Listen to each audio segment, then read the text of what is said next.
Baik, Assalamualaikum warahmatullahi wabarakatuh. Selamat pagi dan salam sejahtera bagi kita semua. Om Swastiastu, Namo Buddhaya, dan salam kebajikan. Yang saya hormati Bapak dosen pengampu mata kuliah Metodologi Penelitian, Bapak Muhammad Kotri Alfairul S. Stat MKTR, serta teman-teman yang sempat menyaksikan video saya. Perkenalkan, nama saya Nur Asdiana dengan NIM 230901500017, mahasiswa program studi akuntansi Fakultas Ekonomi dan Bisnis, Universitas Negeri Makassar. Pada kesempatan ini, saya akan mempresentasikan proposal penelitian saya pada bab 1 sampai bab 3 yang berjudul Pengaruh Penerapan Good Corporate Governance terhadap kinerja keuangan perusahaan publik pasca krisis ekonomi di Indonesia 1998. Nah, demikian pembukaan dari saya. Selanjutnya, saya akan memaparkan secara rinci setiap bagian proposal penelitian ini. Nah, selanjutnya, Nah, masuk pendahuluan pada bagian latar belakang. Sejak krisis tahun 1998, kinerja keuangan perusahaan publik Indonesia mengalami tekanan signifikan pasca krisis ekonomi pada tahun 1998. Krisis tersebut tidak hanya berdampak pada penurunan kinerja operasional perusahaan, tetapi juga menurunkan kepercayaan investor terhadap pasar modal Indonesia. Kondisi ini menimbulkan kebutuhan mendesak akan perbaikan tata kelola perusahaan agar dapat meningkatkan kinerja serta mengembalikan kepercayaan para pemangku kepentingan. Nah, sebagai solusi untuk mengatasi permasalahan tersebut, penerapan good corporate governance menjadi sangat penting, yang di mana ini merupakan sistem mekanisme yang mengatur hubungan antara pemangku kepentingan dalam perusahaan guna menjamin transparansi, akuntabilitas, dan tanggung jawab dalam pengelolaan perusahaan. Namun demikian, hasil penelitian terdahulu mengenai pengaruh penerapan ini menunjukkan inkonsistensi. Beberapa studi menemukan bahwa penerapan good corporate governance memberikan dampak positif secara signifikan terhadap peningkatan kinerja keuangan. Sementara studi lainnya menunjukkan pengaruh yang bervariasi tergantung pada karakteristik perusahaan dan aspek kinerja yang diukur. Hal ini menunjukkan adanya gap penelitian yang masih perlu dijawab terutama dalam konteks perusahaan publik di Indonesia pasca krisis ekonomi 1998. Selanjutnya, pada bagian rumusan masalah. Nah, dalam penelitian ini dirumuskan berdasarkan latar belakang bahwa setelah krisis ekonomi 1998, kinerja keuangan perusahaan publik di Indonesia mengalami tekanan berat dan penerapan good corporate governance menjadi solusi penting untuk memperbaiki kinerja dan mengembalikan kepercayaan investor. Namun, hasil penelitian sebelumnya masih beragam dan belum menunjukkan gambaran yang konsisten mengenai seberapa besar pengaruh good corporate governance terhadap kinerja keuangan. Dalam penelitian saya ini merumuskan tiga masalah utama. Pertama, apakah penerapan good corporate governance berpengaruh signifikan terhadap kinerja keuangan perusahaan publik di Indonesia? Kedua, bagaimana pengaruh penerapan good corporate governance terhadap aspek transparansi, akuntabilitas, dan tanggung jawab dalam kinerja keuangan? Yang ketiga, faktor good corporate governance manakah yang memiliki pengaruh paling dominan terhadap kinerja keuangan perusahaan? Selanjutnya, tujuan penelitian yang dirancang untuk menghasilkan pemahaman yang jelas dan mendalam tentang peran good corporate governance dalam kinerja keuangan perusahaan dengan rincian. Yang pertama, mengidentifikasi dan mengukur pengaruh penerapan good corporate governance terhadap kinerja keuangan perusahaan publik di Indonesia pasca krisis 1998. Tujuan ini ingin memberikan gambaran kuantitatif seberapa besar kontribusi good corporate governance. Yang kedua, menganalisis secara mendetail aspek-aspek good corporate governance yang berperan penting dalam meningkatkan transparansi, akuntabilitas, dan tanggung jawab, serta bagaimana aspek-aspek tersebut berinteraksi dalam konteks pengelolaan perusahaan. Yang ketiga, menentukan faktor-faktor good corporate governance yang paling dominan dan signifikan dalam berkontribusi terhadap peningkatan kinerja keuangan.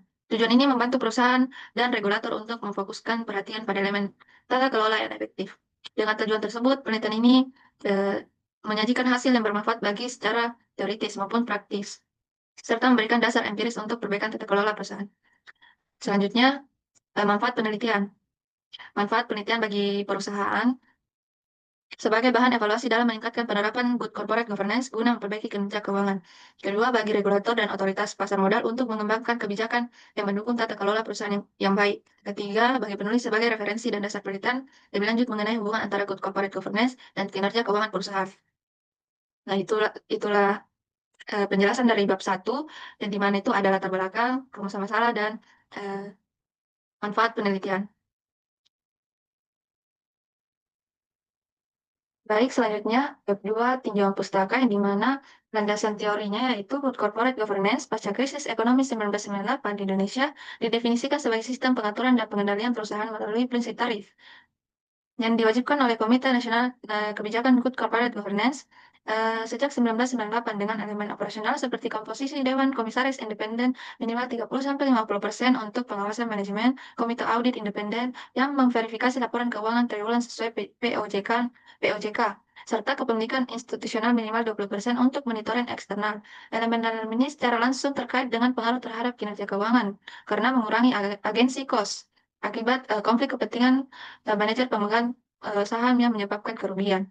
Nah, kinerja keuangan perusahaan publik pasca krisis diukur dengan ROA, yang di mana itu laba bersih dibagi total aset untuk efisiensi operasional. Namun, pada bagian ROE laba bersih dibagi ekuitas untuk pengembalian pemegang saham dan nilai pasar aset dibagi nilai buku aset untuk valuasi pasar yang semuanya terdampak kegagalan Good Corporate Governance pra 1998 seperti manipulasi laporan yang menurunkan ROE rata-rata 18 sampai 25% di sektor perbankan dan manufaktur. Keterkaitan spesifik dengan penerapan Good Corporate Governance terletak pada akuntabilitas melalui evaluasi kinerja dewan tahunan yang memaksa manajer mengoptimalkan aset sehingga perusahaan dengan komite audit kuat menunjukkan peningkatan ROA signifikan.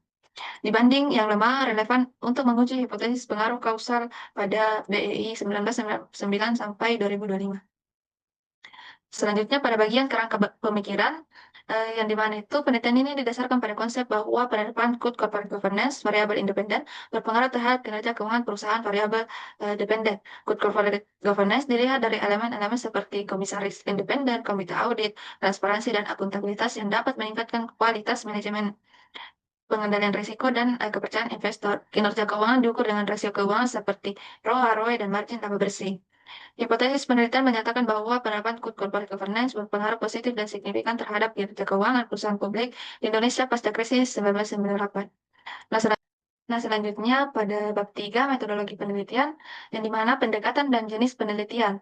Penelitian ini dilakukan secara kuantitatif dengan fokus pada pengumpulan dan analisis data numerik untuk memvalidasi hipotesis. Penelitian kuantitatif berakar pada paradigma positif yang mengandalkan pengamatan empiris dan pengujian sistematis untuk mendapatkan hasil yang dapat diuji ulang dan terbukti secara statistik.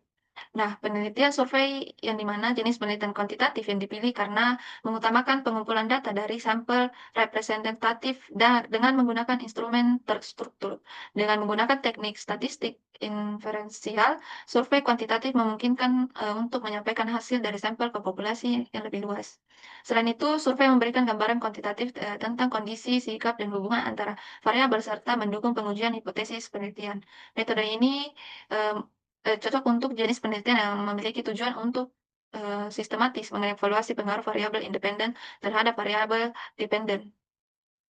Nah, selanjutnya populasi dan sampel penelitian, yang di mana populasi penelitian yang merupakan keseluruhan elemen atau unit analisis yang menjadi objek penelitian dan memiliki karakteristik yang sesuai dengan tujuan penelitian, yang di mana populasi dapat berupa individu, kelompok, organisasi, atau objek yang terkait dengan variabel penelitian. Penentuan sampel dilakukan menggunakan teknik sampling yang sesuai, baik probabilitas random sampling maupun non-probabilitas, tergantung pada karakteristik populasi dan tujuan penelitian. Terus, prosedur penentuan sampel juga mempertimbangkan aspek representatif dan kemungkinan bias yang menjadi faktor penting untuk menjaga validitas eksternal penelitian. Baik, selanjutnya teknik pengumpulan data. Yang dipilih adalah kuesioner tertutup yang menggunakan skala Likert untuk mengukur sikap, persepsi, atau opini responden secara kuantitatif. Kuesioner ini disusun berdasarkan konsep dan variabel penelitian dengan item pertanyaan yang telah diuji validasi, validitas, dan reliabilitas untuk menjamin kualitas data. Penggunaan kuesioner memberikan kemudahan dalam penggunaan data serta pengolahan data yang efektif menggunakan software statistik. Selanjutnya, teknik analisis data yang digunakan terdiri dari analisis statistik deskriptif untuk menggambarkan profil responden dan karakteristik variabel penelitian, serta analisis statistik inferensial untuk menguji hubungan antar variabel. Analisis deskriptif meliputi perhitungan frekuensi, mean, median, dan standar deviasi untuk memberikan gambaran lengkap data kuantitatif. Selain itu, harus memeriksa data secara kritis dan mengaitkan hasil analisis dengan teori dan hipotesis awal mereka. Tujuannya adalah untuk secara sistematis dan ilmiah menguji hipotesis dan menjawab perumusan masalah.